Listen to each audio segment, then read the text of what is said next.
With the recent update and the release of Cyberpunk Edge Runners, some people are making a return to Night City, so I'm sharing what I think is one of, if not the best build, not just in terms of power, but also in terms of fun, which at the end of the day is why we play games.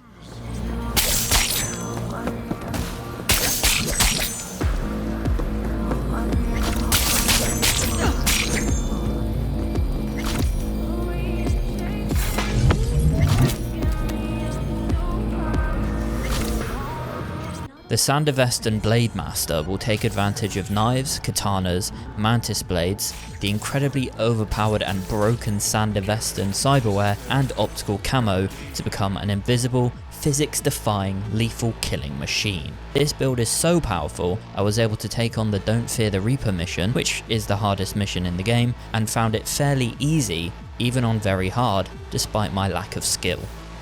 In terms of weapons, your main slot should be a knife. The higher the damage rating you can get, the better. Ignore DPS here because you won't be swinging this thing multiple times, you will just be throwing it. So when you are shopping for mods, make sure you go for things like Cold Shoulder to increase overall damage, Scourge to increase critical hit damage, and White Knuckled to increase critical chance. In your second slot, go for a katana, and this is where you will want to focus on getting the highest DPS possible with mods like Cold Shoulder, kunai to increase attack speed, which is the main one, and White Knuckled. For your third slot, you're going to want some kind of ranged weapon to use in car chase combat. Choose whatever you want here, to be honest. I used a shotgun, but I wouldn't recommend it. I would go with something with more range, like a good pistol or assault rifle, which is probably your best choice. Don't think about it too much because you will barely ever use it. In terms of cyberware, your right shoulder button should be equipped with optical camo, which is an insanely powerful piece of cyberware in that it can keep you hidden during missions where stealth is required and can get you out of sticky situations if you're being overwhelmed by enemies and need to make a quick getaway. Then for your skeleton cyberware, this will depend a little bit on what attributes you go with, how far you level, so you can kind of change this up if you want, but I found this to be the optimal setup for me. For frontal cortex, go with heal on kill, which is great for a fast paced killer as it will give you constant little health boosts as you mow through enemies. Go with whatever ocular system you like, but the mod that highlights enemies that have you detected called Threat Detector is super helpful, so consider choosing that one. For circulatory system, go for a biomonitor, adrenaline booster and bioconductor.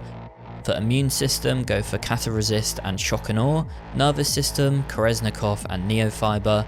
Integumentary system, go for subdermal armor, optical camo and heat converter. Operating system, go with the best Sandevistan you can find. Just shop around at Ripper Docks and get one as soon as you hit 6 reflexes. For your skeleton, go for micro vibration generators and micro rotors, two of the more important pieces of cyberware for this build, so definitely focus on getting these as soon as you can. Hands are pointless, pretty much just ignore them.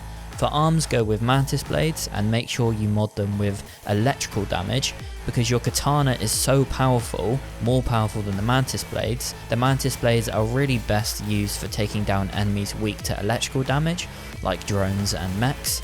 You should also use fast rotor to increase attack speed and sensory amplifier to increase critical damage.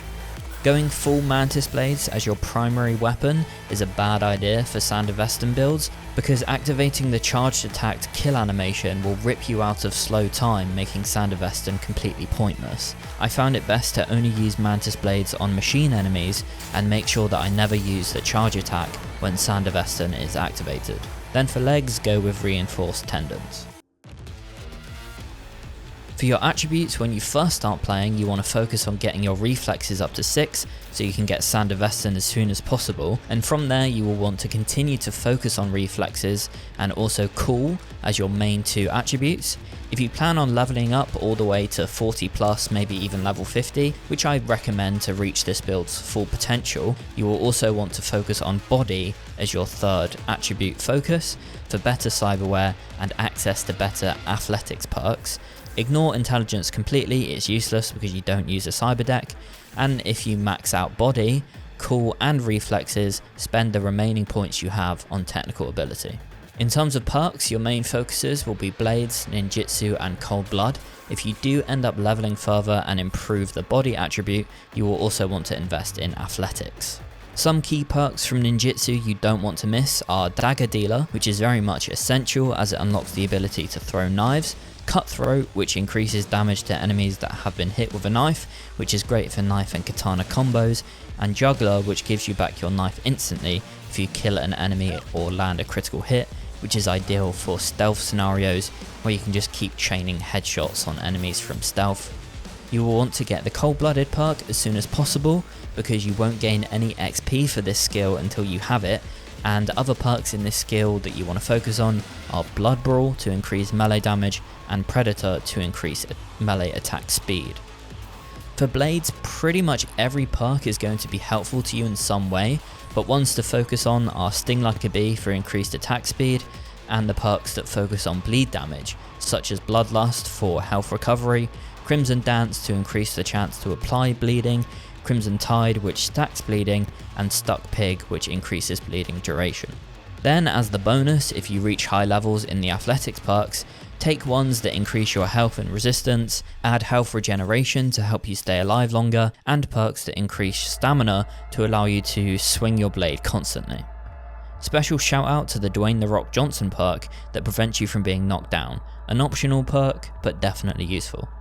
Ignore all of the other perk categories completely, you really only need blades, ninjutsu, cold-blooded, and optionally athletics. When it comes to clothes, just wear whatever gives you the highest armor rating and don't worry about it too much. The Armadillo mod is probably the best clothing mod, so use that if you want to, and then just use the wardrobe to keep whatever your favourite outfit is.